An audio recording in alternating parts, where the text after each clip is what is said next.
और जानते हैं, जब हम बीमार पड़ते हैं और डॉक्टरों के पास जाते हैं, वो हमें एक नया डाइट बना के देते हैं। ये मत खाओ, ये न खाओ, ये न खाओ, वो न खाओ। 2020 में मेरी तबीयत बहुत खराब थी। मुझे स्टमक में कुछ इश्यूज हुए थे। मैं बैठ नहीं पाता था। मैं सारी सारी रात बैठ के सोता था, ऐसे शक्ल ऊपर करके। यहां तकिया रखता था और ऊपर की तरफ देख के सोता था, क्योंकि मैं जब सोता था तो मुझे बहुत तकलीफ होती थी। कई दिन मैंने बैठ बैठ के मैं सोया। और फिर मुझे एक अच्छे डॉक्टर के बारे में पता चला, और जब मैं उसके पास गया तो उन्होंने मुझे कहा कि आपको नॉनवेज बिल्कुल बंद करना पड़ेगा और आपको स्प्राउट्स पे आना पड़ेगा, वेजिटेबल्स पे आना पड़ेगा। आप जानते हैं, जैसे बदन के लिए एक हद तक खाना बहुत इंपॉर्टेंट है, मैं आपको बताना चाहता हूं उससे भी ज्यादा इंपॉर्टेंट है कि आप किस तरह के विचारों को लेकर जिंदगी जी रहे हैं। खाना आपके बदन को खड़ा कर सकता है, लेकिन मन आपकी जिंदगी को चलाता है। आज आप देखिए, लोगों की मेंटल कंडीशन बहुत हद तक ठीक नहीं है। बहुत लोग इन दिनों में निराश हैं, परेशान हैं, हंसते हैं, लेकिन अंदर टूटे हुए हैं। कोई ना कोई मुद्दा है। कभी आपने इस बारे में ध्यान दिया कि आपकी सोच कैसी है? कभी आपने इस बारे में सोचा आपके विचार कैसे हैं? कभी आपने देखा आप कितने खुश रहते थे पहले, पर इन दिनों में आपके चेहरों पर एक फेक स्माइल है? कभी आपने इस बारे में सोचा है how is your mental condition? आपकी मानसिकता कैसी है? कभी आपने इस बारे में सोचा यीशु ने क्यों पहला प्रचार यह किया, मन फिराओ, चेंज योर माइंड? क्यों वो लोगों के सामने खड़े रह रह के कहता था मन फिराओ, मन फिराओ? क्यों पौलुस अपनी पत्रियों में रोमियो को लिखता है तुम्हारे मन के नए हो जाने से तुम्हारा चाल चलन बदलता जाए? मेरे भाइयों, मेरी बहनों, मैं आप में से हर एक को कुछ बोलना चाहता हूं। मैं यहां पर प्रचार करने नहीं आया हूं। प्रचार बहुत हो चुका है। मैं उन मुद्दों पे बात करना चाहता हूं जिस मुद्दों पे आप सफर कर रहे हो, जिन मुद्दों को लेके आप जानते हैं आजकल स्टूडेंट्स जो हैं, मैंने उन लोगों को भी डिप्रेशन में देखा है इन दिनों में, विद्यार्थियों को। कई बार हम सीए ले लेते हैं, सीएस ले लेते हैं, हम ऐसे कोर्स लेते हैं जिससे हमारा करियर बहुत अच्छा बन जाए, लेकिन किताबों को देख देख कर कई बार हम इतने निराश हो जाते हैं। और फिर हमारे इर्द गिर्द भी ऐसे लोग होते हैं जो हमें लगातार बताते रहते हैं कि मैं तो फेल हुआ हूं। क्या होप मिलेगी हमें? आइए सामने देखें। एक लड़का है, उसका नाम है विवेक। He lives in Hyderabad. वो हैदराबाद में रहता है। अच्छा दोस्त है मेरा, लेकिन उसकी जिंदगी में कुछ ऐसा हुआ जो मुझे लगता है आप में से हर एक को सुनना चाहिए। It's very interesting. जब भी विवेक बालकनी पर बैठता था और आसमान पे देखता था कि हवाई जहाज उड़ रहे हैं, वो हमेशा हवाई जहाज को देखकर ऐसा सोचता था, एरोप्लेन को देखकर, एक दिन मैं ना इसको उड़ाएगा। वो बचपन से पायलट बनना चाहता था। रोज प्लेन देखने के लिए वो ऐसे ही बच्चे वो बैठा रहता था, रोज देखता था प्लेन आ रहा है, जा रहा है।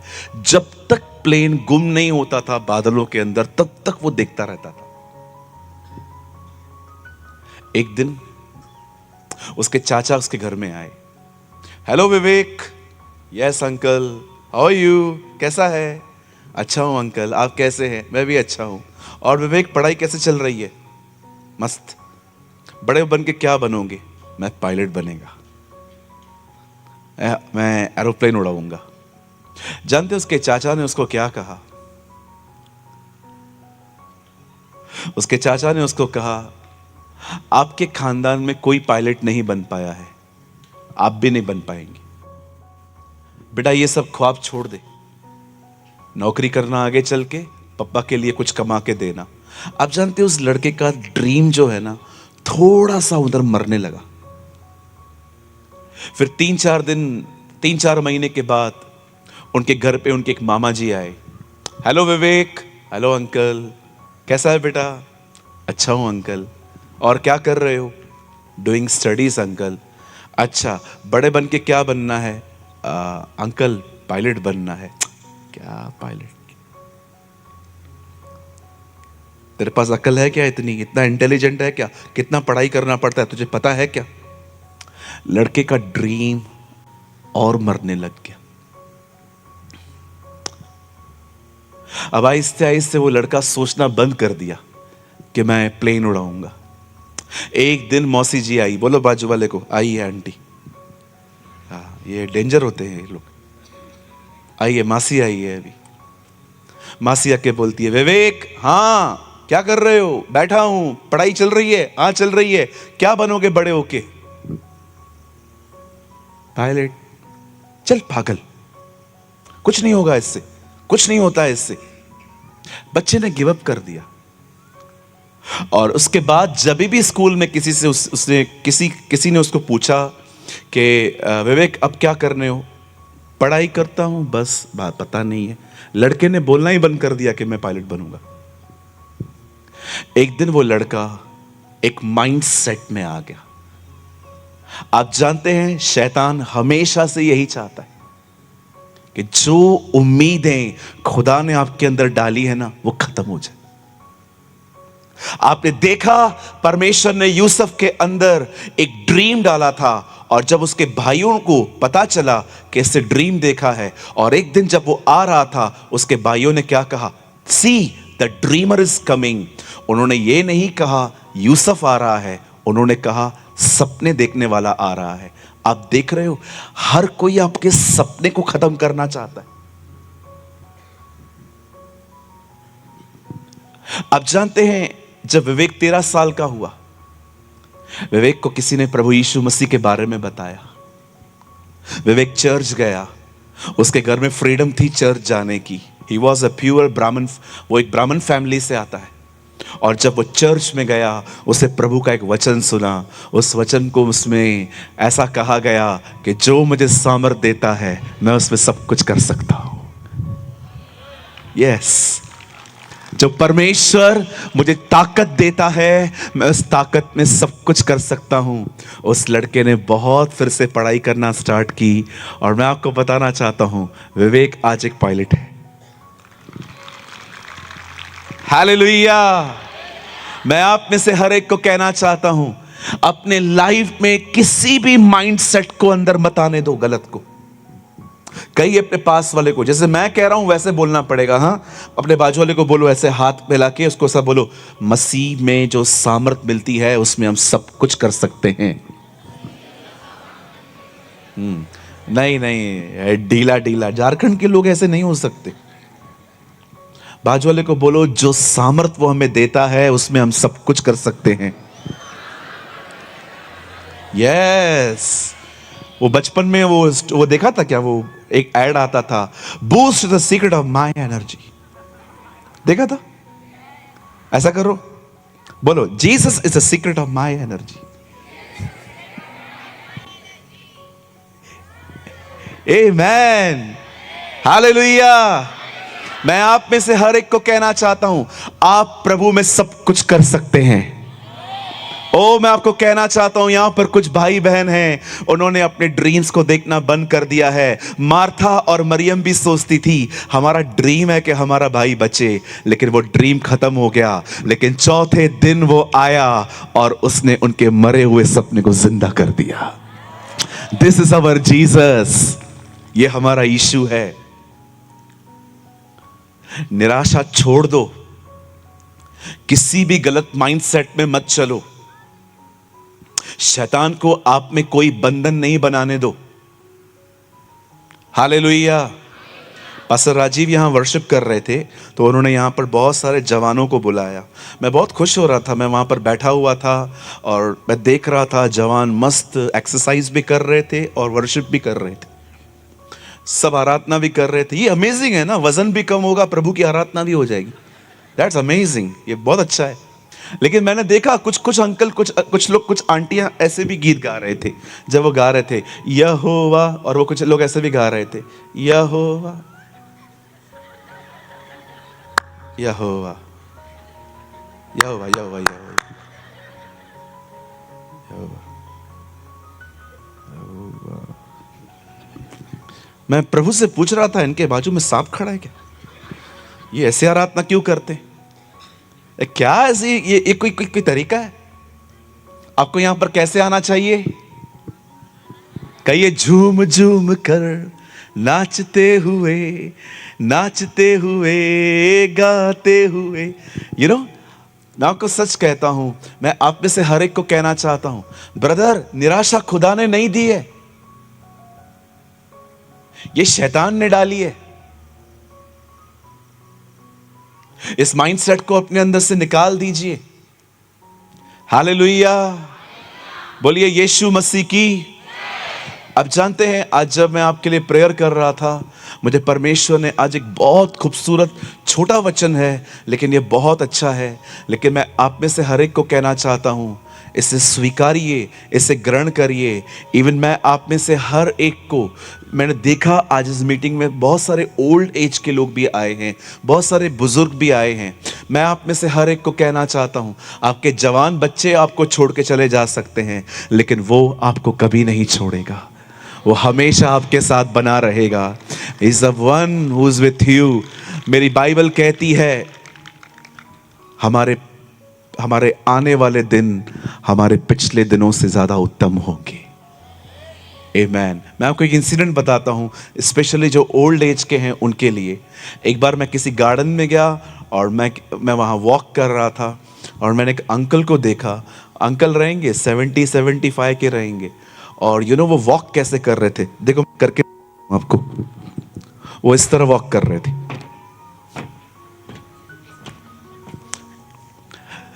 और फिर वॉक करके करते करते करते वो बैठ गए। मैंने उनको बोला, अंकल आप कितने बुढ़े हो लेकिन कितने एक्टिव हो। पता उन्होंने मुझे क्या कहा? बुढ़ा तेरा बाप।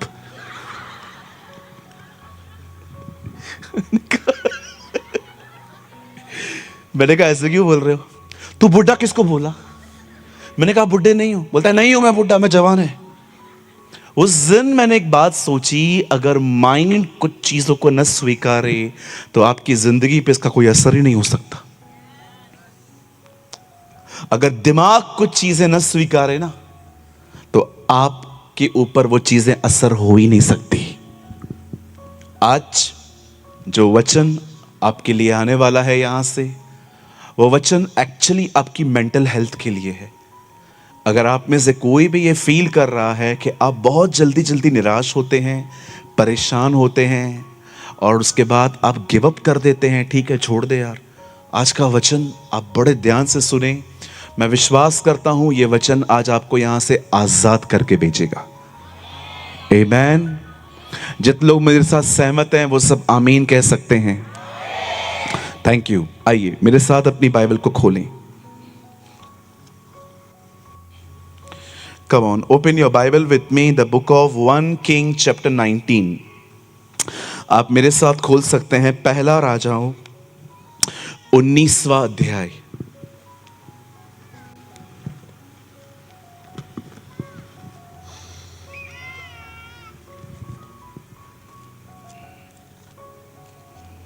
पहला राजाओं 19वां अध्याय, 1 King chapter 19।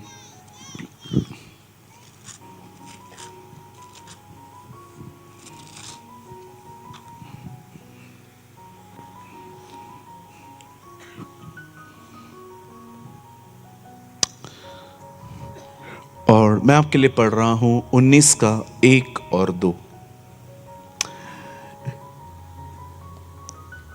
अहाब ने इजबिल को एलिया के सब काम विस्तार से बताए कि उसके सब नबियों को तलवार से किस प्रकार मार डाला। तब इजबिल ने एलिया के पास एक दूत के द्वारा कहला भेजा, यदि मैं कल इसी समय तक तेरा प्राण उनका सा न कर डालूं तो देवता मेरे साथ भी वैसा ही वरन उससे भी अधिक करे। आइए, मैं चाहता हूं आप सब सामने देखें। आइए, जो लोग पीछे आगे इर्द गिर्द बैठे हैं, प्लीज सर आइए, सब सामने देखें। या I just need your attention.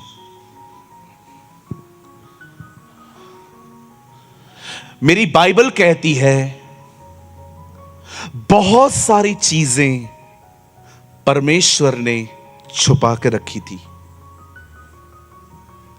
लेकिन परमेश्वर का वचन कहता है इस अंतिम दिनों में परमेश्वर अपनी वो बातें कलीसिया पे प्रकट कर रहे हैं।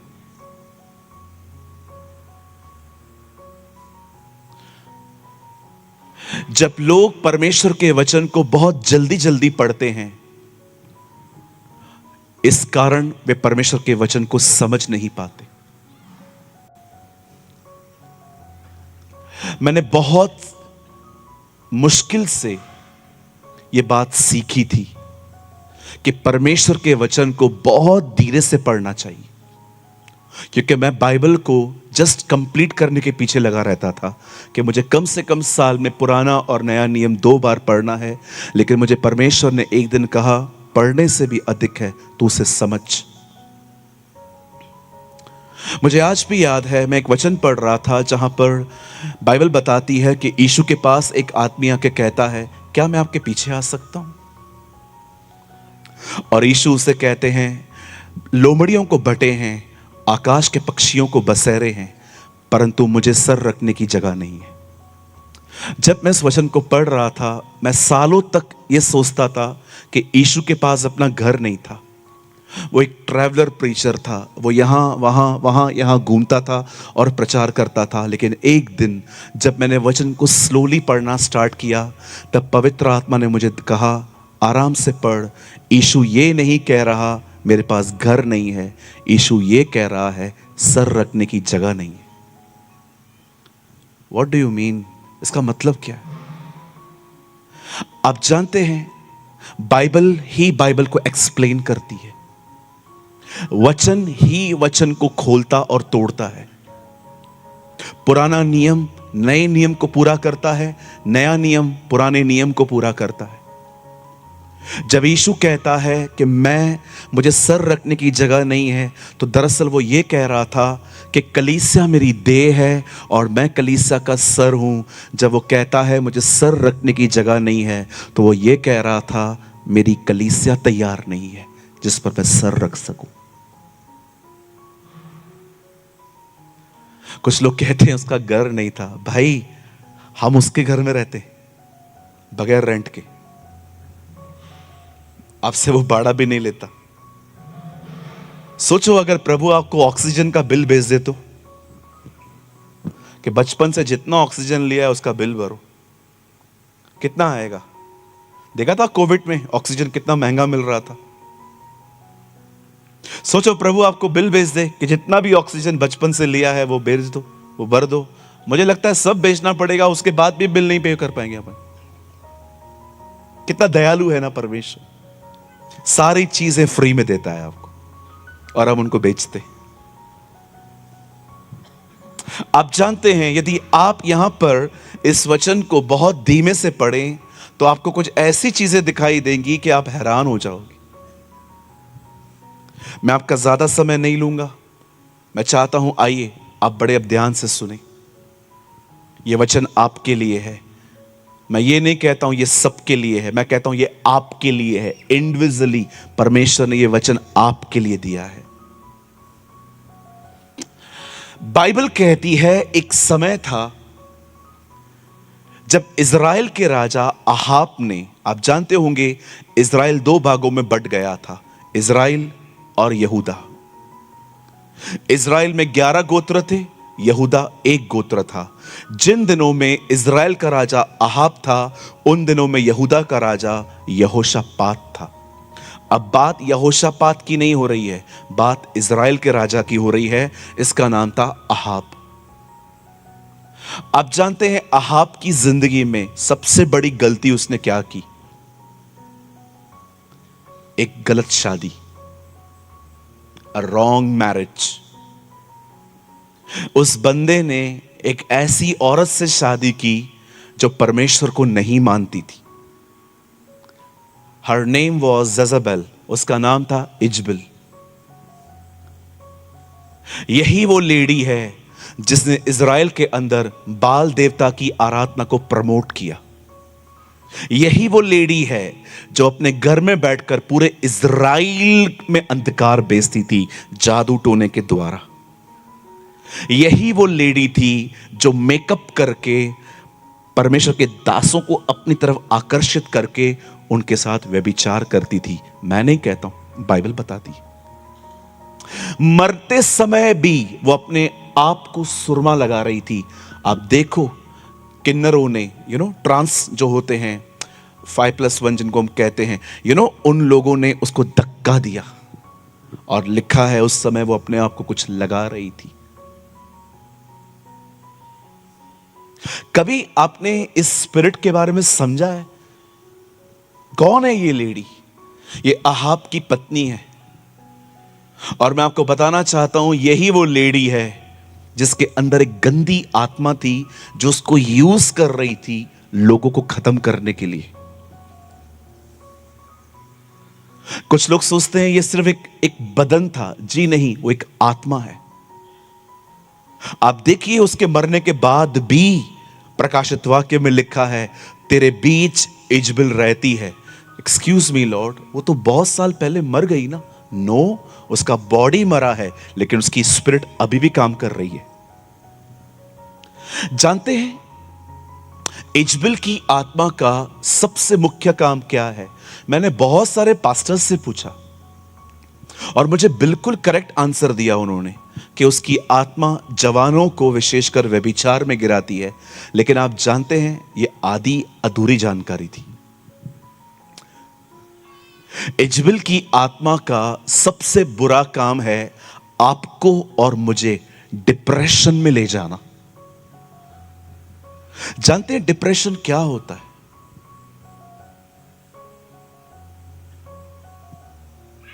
आप जानते हैं डिप्रेशन एक आदमी की जिंदगी क्या कर देता है? आपको पता है, आपको आज हर 4 में से एक आदमी डिप्रेशन में मिलेगा।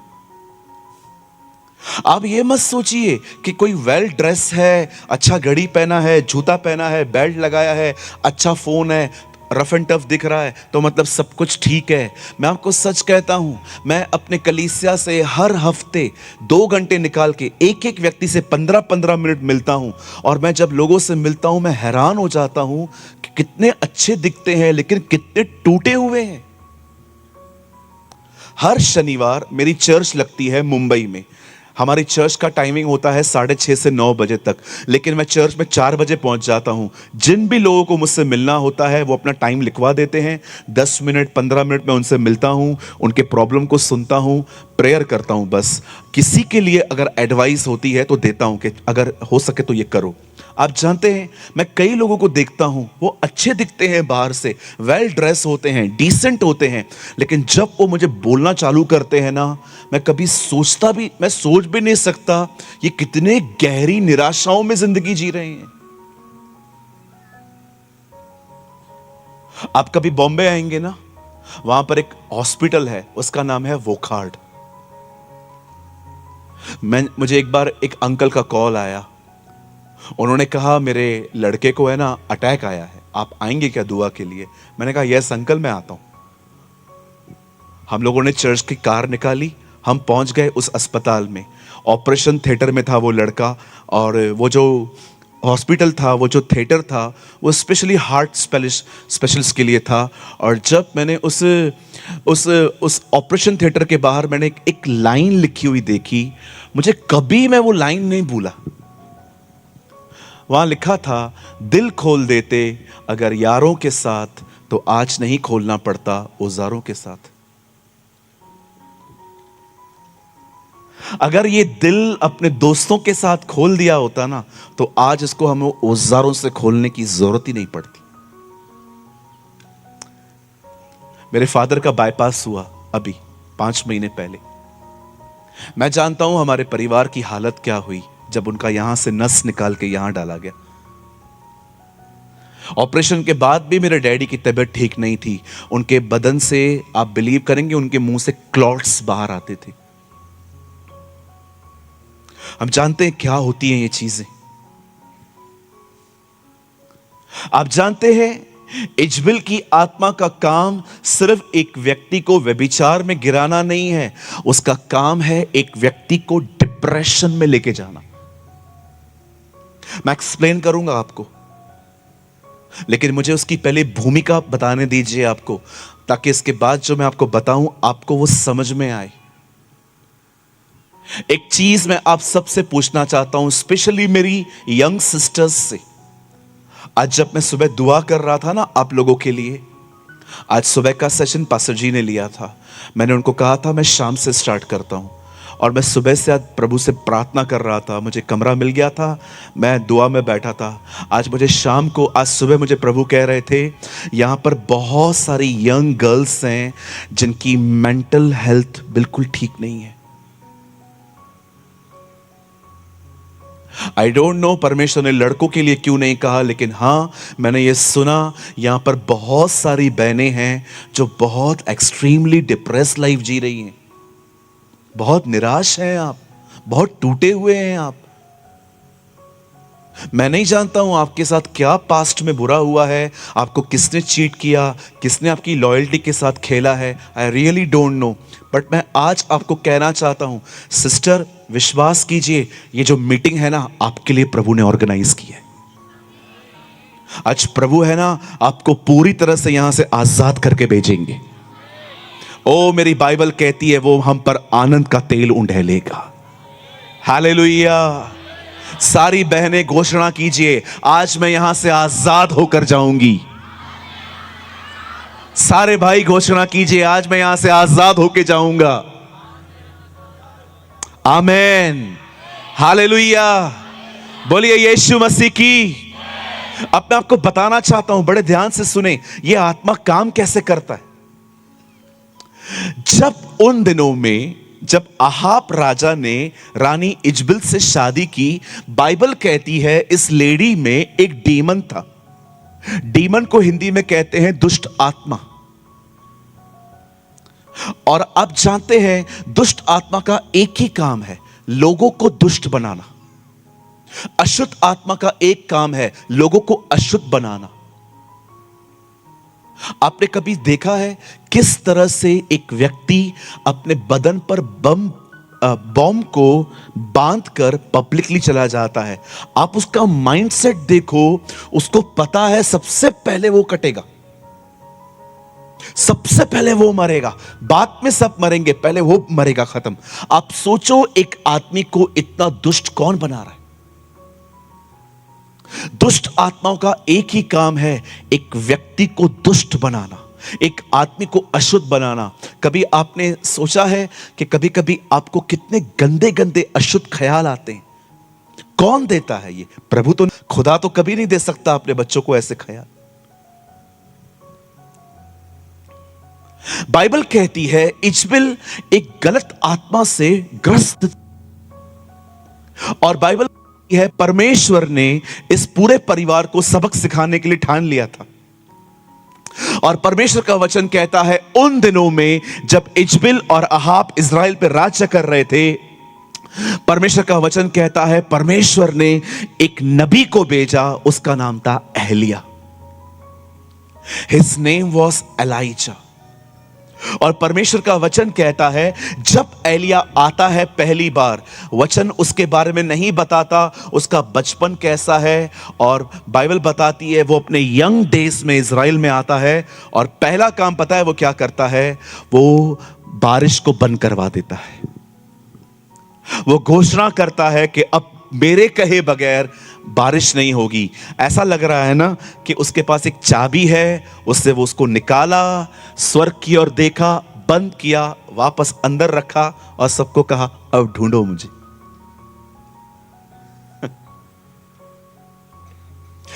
उसे बारिश बंद करवा दी। 3.5 साल, उतना ही समय जितना यीशु मसीह की सेवा चली थी।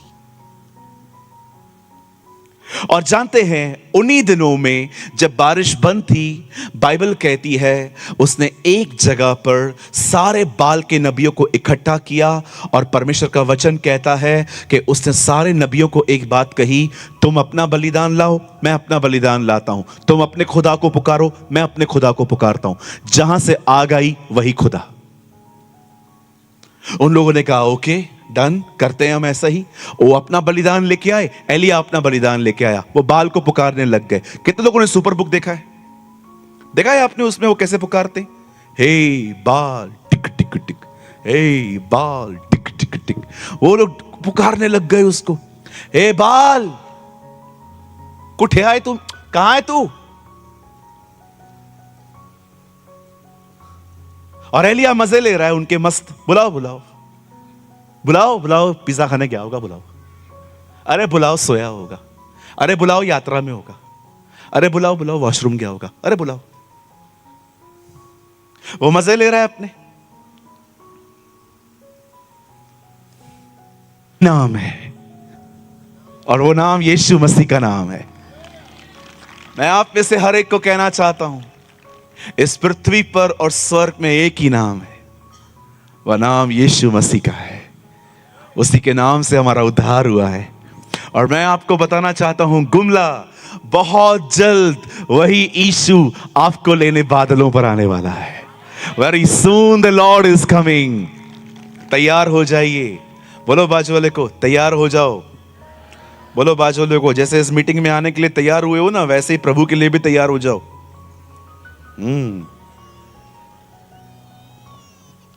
आप लोग बोलते नहीं है? हाँ बोलते हैं ना, बहुत कम आवाज में बोलते हैं आप। 8-10 घंटे प्रेयर करके आए हैं क्या घर से आप लोग? नहीं ना। पूछो बाजू वाले को, तू बोलता नहीं है भाई? हाँ, थोड़ा फ्री हो जाओ ना, मजा आता है फिर बात करने में। ऐसे घूर घूर के देखोगे, मुझे नहीं समझ में आ रहा मैंने क्या किया आपका। कुछ लोग होते हैं तो देखते रहते। हमारे चर्च में एक पति है और पत्नी के साथ मतलब साथ में आते हैं, इतना डरते हैं एक दूसरे से। अगर पत्नी हंसेगी ना, वो हंसेगी तो हंसेगा, वो नहीं हंसी ना, क्या इतना डरा के रखा है उसको। एक दिन दोनों साथ में आ गए थे। मैंने पूछा, और एक दूसरे के गुलामों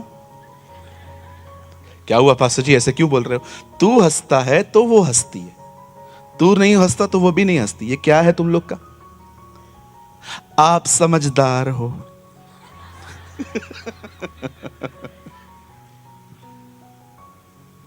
बोलो बाजू वाले को, आप हंस सकते हो।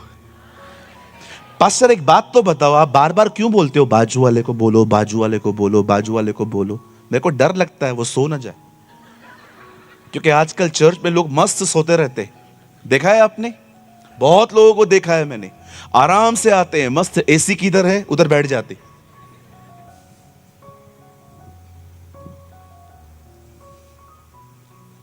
और जैसे मीटिंग पूरी हो जाएगी, पूरा नींद चला गया। कुछ तो ऐसे सोते हैं मीटिंग के बीच बीच में ऐसे करते हैं। बाप रे। एक्चुअली प्रॉब्लम पता है क्या है? आजकल मसीह लोगों को पूरे हफ्ते में 2 घंटे आराम मिलता है, रविवार सुबह कलीसिया। बाकी वो जान निकलने तक काम करते रहते। लेकिन वो जो 2 घंटा रहता है ना, अभी कोई काम नहीं है, सो जाओ। पास्टर बेचारा प्रचार करता रहे, बीच बीच में उठ के बोलता रहो, तो बोलता रहे। बोलो बाजू वाले को, चर्च में सोना मना है। हाँ, एक दिन तो एक पास्टर सो गया था। मैं मजाक नहीं कर रहा हूं, मैं एक मीटिंग में गया था, एक पास्टर मेरे पीछे बैठा था, वो सो रहा था। अभी मुझे उसको उठाना था, पता है क्यों? कैमरा में आ रहा था वो। बताओ मैं कैसे उठाऊं अभी इसको?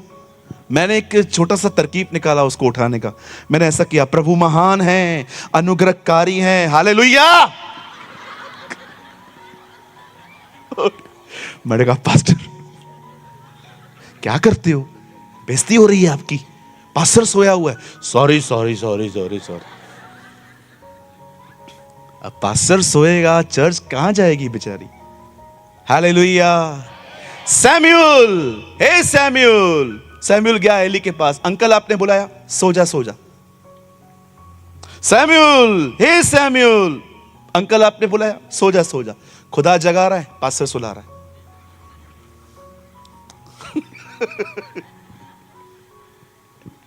हालेलुया। कितने लोग मेरी चलो, मुझे अब लग रहा है इधर कुछ लोग जिंदा हैं। पहले डर लग रहा था, पता नहीं कोई छोड़ के गया है क्या इनको इधर। आप जानते हैं, this is written in my Bible, परमेश्वर का वचन कहता है एलिया ने बारिश बंद करवा दी, और उसके बाद वचन कहता है ये काम हुआ। और प्रभु का वचन कहता है एलिया ने भी अपने खुदा को पुकारा और उन लोगों ने भी अपने खुदा को पुकारा। परमेश्वर का वचन कहता है एलिया ने आमीन भी नहीं कहा था कि वहां से आ गई, वहां से आ गई जिसे बलिदान को खत्म कर दिया। और उसके बाद परमेश्वर का वचन कहता है एलिया ने उन नबियों को खत्म करवाया और उन्हें मरवा दिया। अब बड़े ध्यान से सुनिए, ये सारी बातें आहाब अब किसको बता रहा है, कहिए इजबेल को। अब वो सारी बातें उसे बता रहा है। अब जब इजबेल ये बातें सुनती है कि इस व्यक्ति ने मेरे नबियों को मार दिया है, नाउ लिसन टू मी, यहां देखिए, वो एक आदमी को कहती है तू जा और इस आदमी को संदेश दे कि अगर मैंने तुझे कल छोड़ दिया ना, तो जिसको मैं मानती हूं ना, वो मेरे साथ भी ऐसा ही करेगा। अब मुझे एक सवाल का जवाब दो, उसको यह बोलना चाहिए ना, जा और एलिया को मार के लेके आ। पर आप देख रहे हो, वो उस आदमी को यह नहीं कह रही है कि जाके उसको मरवा, वो उसको कहती है मैसेज दे। क्यों? ताकि एलिया सोच सोच के मरे। ये उसका काम है। This is her work. वो ये नहीं कह रही है उस आदमी को कि तू जा और उसको खत्म कर, मार के आ। वो कहती है नहीं, मारना नहीं है, मैसेज देना है, संदेश दे उसको बोल मैं तेरे को छोड़ूंगी नहीं। और आपने देखा जैसे ही ये एलिया के कानों तक पहुंच जाते हैं कि वो तुझे ढूंढ रही है, आप देखिए एलिया उसके बाद इतना डिप्रेस हो गया, इतना सोच सोच के डिप्रेस हो गया कि वो एक पेड़ के नीचे आके बैठ के कहता है मुझे मार दे, इसने तेरे नबियों को मारा है, अब मुझे भी ढूंढ रही है, तो मुझे मार दे। आप बिलीव कर सकते हैं, एक व्यक्ति जिसने 400 से अधिक नबियों को खत्म कर दिया, अब वो खुद मरना चाहता है। क्यों? क्या लगता है आपको कि इजबेल की आत्मा का काम सिर्फ एक आदमी को व्यभिचार में गिराना है? नहीं, उसका रियल काम है आपको डिप्रेशन में लेके जाना, आपको निराश रखना और आपको इस माइंड सेट पे लेके आना कि कुछ भी ठीक नहीं होगा, अब जैसा चलता है वैसा चलने दे। अगर आप इन दिनों में एक डिप्रेस लाइफ जी रहे हैं, अगर आप एक निराशा भरी जिंदगी जी रहे हैं, मैं आप में से हर एक को कहना चाहता हूं, यह वो जिंदगी नहीं है जो परमेश्वर ने दी है। बाइबल कहती है वो तो आशा का दाता है, बाइबल कहती है वो तो उम्मीदें देता है। दाता का मतलब होता है देना।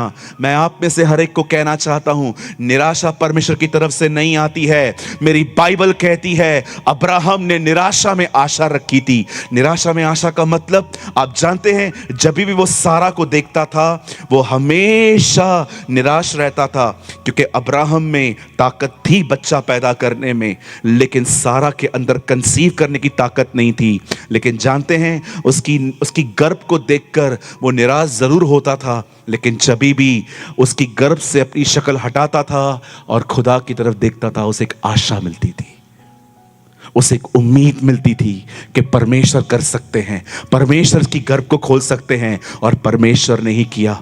आज मैं आपसे पूछना चाहता हूं, आप कैसे हैं? How are you? मैंने पहले ही कहा, मुझे प्रचार नहीं करना है आज। मैं जब से बात करना चाहता हूं, मुझे बताइए आप कैसे हैं? How is your mental condition? क्या सोचते रहते हैं? किस बारे में सोचते रहते हैं? कुछ गलत हुआ है उसको उठा के तो नहीं चल रहे हो? कहीं ऐसा तो नहीं है कि सारा दिन कल की चिंता कर रहे हो कि कल कैसे होगा?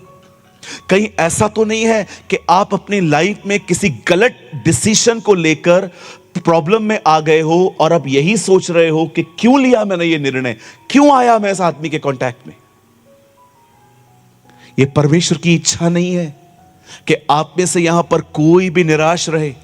मैं आप में से हर एक को कहना चाहता हूं, परमेश्वर चाहता है आप आशाओं से भरे रहें, परमेश्वर चाहता है आप विश्वास से भरे रहें, परमेश्वर चाहता है कि आप उम्मीदों से भरे रहें, प्रभु चाहता है आप विश्वासी बने। जानते हैं विश्वासी बनने का मतलब क्या होता है? विश्वास से भरा हुआ व्यक्ति। आपने देखा जब दाऊद गोलियत के सामने खड़ा हुआ, सारी इजराइल चुप करके बैठी थी, राजा हार चुका था, लेकिन दाऊद ने क्या कहा? मैं जाऊंगा और मैं इससे लड़ूंगा और मैं इसे मारूंगा। तब पूरी पृथ्वी जान लेगी कि इजराइल में एक परमेश्वर है। There is a God in Israel। क्या व्यक्ति है, कितना विश्वास से भरा हुआ है। आपने यहोशू और कालेब को देखा, वो सारी कनान को देखकर आए थे। सब लोग कह रहे थे उस देश में हम नहीं जा पाएंगे, लेकिन यहोशू और कालेब ने कहा हम जाएंगे, हम लड़ेंगे, क्योंकि परमेश्वर हमारे साथ है, क्योंकि खुदा हमारे साथ है। मेरे भाइयों, मेरी बहनों, परमेश्वर चाहता है कि आप में से हर कोई यहां पर यहोशू और कालेब की तरह जिंदगी जिए। मेरे भाइयों, सब मेरे पीछे कहिए, मैं गुमला का कालेब हूं। जोर से कहिए, बहनों भी कह सकती हैं, इसमें मेल फीमेल की कोई प्रॉब्लम नहीं है। बोलिए, मैं गुमला का कालेब हूं। जोर से कहिए। मैं आपको सच कहता हूं, यीशु मसीह नासरी के नाम में जितने चमत्कार पूरे झारखंड में होते हैं ना, सबसे बड़े बड़े चमत्कार प्रभु अब से यहां करेंगे। कम ऑन, उठिए। क्या थोड़ी थोड़ी बात पे निराश होते हो?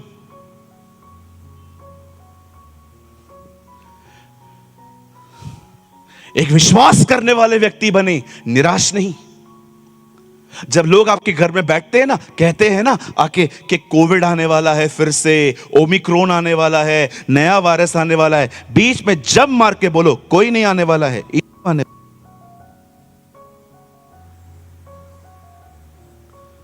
परमेश्वर नहीं चाहता कि आप एक निराशा भरी जिंदगी जिए। प्रभु चाहता है आप आशाओं से भरे रहें, उम्मीदों से भरे रहें। आप जानते हैं आपको क्या करना है? यहां देखिए, मैं कुछ समझाना चाहता हूं। आप उन्होंने एक व्यक्ति को देखा और उन्होंने ये नहीं कहा मैं अशुद्ध, मैं अशुद्ध, मैं अशुद्ध।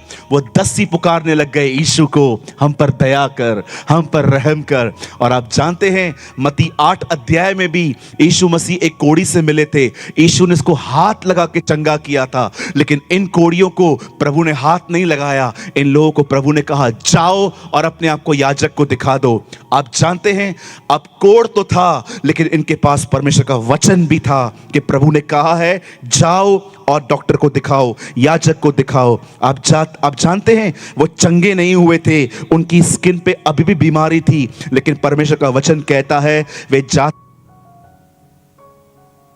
आप जानते हैं वे जाते रहे, वे जाते रहे, वे जाते रहे, और बाइबल कहती है जाते जाते वे चंगे हो गए, जाते जाते वो ठीक हो गए। मैं आप में से हर एक को कहना चाहता हूं, एक तरफ तकलीफें हैं, लेकिन दूसरी तरफ आज प्रभु ने आपको अपना वचन दिया है, इससे लीजिए, इसके साथ चलते रहिए, जाते जाते सब ठीक हो जाएगा, जाते जाते परमेश्वर सब कुछ कर देंगे। आज परमेश्वर आपको अपना वचन देता है। सुनिए, ये वचन आपके लिए है, इस वचन को लीजिए, इस वचन को स्वीकारिए। मैं आपको कहना चाहता हूं, आप में से यहां पर बहुत सारे लोग हैं, आपको पता है आप क्यों टेंशन में हो? फाइनेंशियल प्रॉब्लम की वजह से। आज प्रभु आपको कहता है, मैं तेरा चरवाहा हूं, तुझे कोई घटी नहीं होगी। आज जितने भी लोग यहां पर फाइनेंशियल प्रॉब्लम से गुजर रहे हैं ना, खुदा आपको कहना चाहता है, मैं तेरा चरवाहा हूं, तुझे कोई घटी नहीं होगी। ये प्रभु का वादा है आपसे, वो किसी के सामने आपको हाथ फैलाने नहीं देगा, वो आपकी आवश्यकताओं को पूरा करेगा। मैं आप सारे विद्यार्थियों को यह कहना चाहता हूं, जो पढ़ाई आपने ली है ना, लोगों को देख के उसको बंद मत करो, उसे कंटिन्यू करो, उसे चलते रहो। बाइबल कहती है विश्वास करने वाले के लिए सब कुछ हो सकता है। परमेश्वर आपको ब्लेस करेंगे, प्रभु आपको उठाएंगे, प्रभु आपको चलाएंगे। मैं आपको कहना चाहता हूं, इस वचन को ले लो।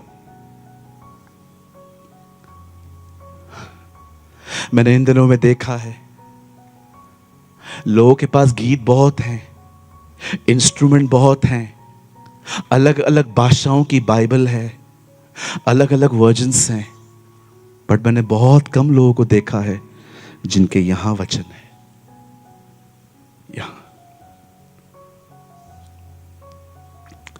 दाऊद कहता है, मैंने तेरा वचन अपने दिल में रखा है। ये खुदा की मर्जी नहीं है कि आप में से कोई भी यहां निराश रहे। वो चाहता है आप वैसे ही उसका वचन लें जैसे 10 कोढ़ियों ने उसका वचन लिया था। आप जानते हैं, ये जो दिन है ना, ये जो दिन है, क्या तारीख है? आप विश्वास कीजिए, ये जो 2 दिन है ना, मुझे सेम डेट किसी ने जर्मनी के लिए मांगी थी। 3 दिन, 14, 15, 16।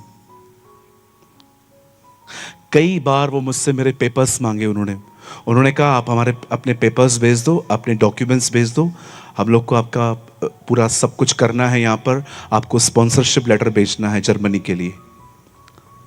और वो सेम डेट्स मुझसे पास्टर राजीव ने मांगी। मैं बहुत कंफ्यूज था।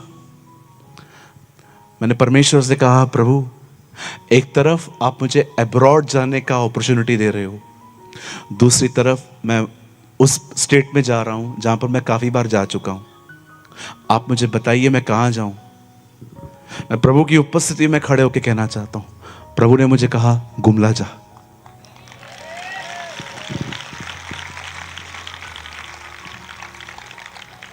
आप विश्वास कीजिए, अगले महीने मैं अफ्रीका जा रहा हूं। मुझे परमेश्वर ने कहा तू वहां जा, लेकिन जब मुझे इस डेट्स पे मुझे जर्मनी जाना था, मुझे खुदा ने कहा, नहीं, मैं चाहता हूं तू मेरे गुमला के बच्चों के पास जा और उन्हें वचन दे जाके। मैं ये नहीं कह रहा हूं कि मैं बड़ा हूं, मैं आपको ये समझाना चाहता हूं वो आपसे कितना प्यार करता है, आप कितने स्पेशल हो उसके लिए। आप जानते हैं, एक व्यक्ति ने दाग की बारी लगाई, उसे सबको बुलाया, आओ मेरे यहां पर काम करो, 1 दिनार मिलेगा। लोग 1 बजे आ गए, 3 बजे सेम अनाउंसमेंट, आ जाओ जो काम करेंगे 1 दिनार मिलेगा। लोग आ गए, फिर 5 बजे 1 दिनार मिलेगा, आ जाओ। अब पगार बांटने का टाइम आया तो 5 बजे वाले को भी 1 रुपया मिला, 3 बजे वाले काम को भी 1 रुपया मिला, 1 बजे काम करने वाले को भी 1 रुपया मिला। अब 1 बजे वाले भड़क गए, हम तो सुबह से काम कर रहे हैं, ये लोग तो 1 घंटा पहले आए हैं, सेम पगार कैसे, हमको ज्यादा मिलना चाहिए। आप जानते हैं, जब मैं दृष्टांत पढ़ता हूं ना, मुझे एक बात याद आती है, प्रभु, दुनिया को तूने मजदूरी दी है, हमको तूने प्यार दिया है। परमेश्वर ने आपको मजदूरी थोड़ी दी है। आप तो बोलो बाजू वाले को, तू तो 5:30 बजे आया है। कौन बोलता है हम 5 बजे वाले हैं? हम तो 5:45 बजे वाले हैं, अभी आए हैं। मैंने कई लोगों को देखा है अपने नाम के सामने बड़े बड़ी डिग्रियां लगाते हैं, मैं ये, मैं वो, मैं ये, मैं वो। एक दिन मुझे किसी ने पूछा, पास्टर आप कौन हो? मैंने कहा यीशु ने एक दिन कहा, एक शादी थी, बोला सबको बुलाओ, कोई नहीं गया। तब राजा ने कहा अंधे, लंगड़े, टुंडे, भिखारी, उनको लेकर आओ। मैंने कहा उसमें मेरा नंबर लग गया। कितने लोग मानते हैं आपका नंबर उसमें लगा है? मैं ये, मैं वो। चुप, नीचे बैठ। मैं ये, मैं वो। अरे आजकल तो ऐसा है, एक पास्टर को ब्रदर बोलो तो भड़क जाता है। एक दिन मैं एक पास्टर से बात कर रहा था, मैंने कहा ब्रदर कैसे हैं? How call you call me a brother? मैंने कहा you are not a brother, sister. ऐसा मत लो, मैं तुमको पता है मैं कौन हूं। मैंने कहा अंकल एक बात तो समझ गया, आप प्रभु के दास नहीं हो, रखो फोन। वो परमेश्वर का पुत्र होके अपने आप को मनुष्य का पुत्र कहता था। हम मनुष्य का पुत्र होके अपने आप को पता नहीं क्या समझते। एक काम करेंगे मेरा, हाँ मेरा काम है ये, मेरा पास्टर प्रेमानी का काम करेंगे। बोलो बाजू वाले को, नम्र बन भाई, नम्र बन। हाँ नहीं, इशारा करके बोलो, नम्र बन भाई, नम्र बन। हाँ गीतों में बहुत बोलते हो, मुझे नीचे जाना है, अभी जाओ। हाँ मैंने देखा है, एक जगह गीत गा रहे थे, हमें नीचे जाना है, और जब प्रभु नीचे लेके जाता है तो दर्द होता है। अब मुझे लग रहा है मैं जिंदा लोगों के बीच में बैठा हूं। पहले तो मेरे को डर लग रहा था, प्रभु एक तो दिखाई दे नहीं रहे। हालेलुया।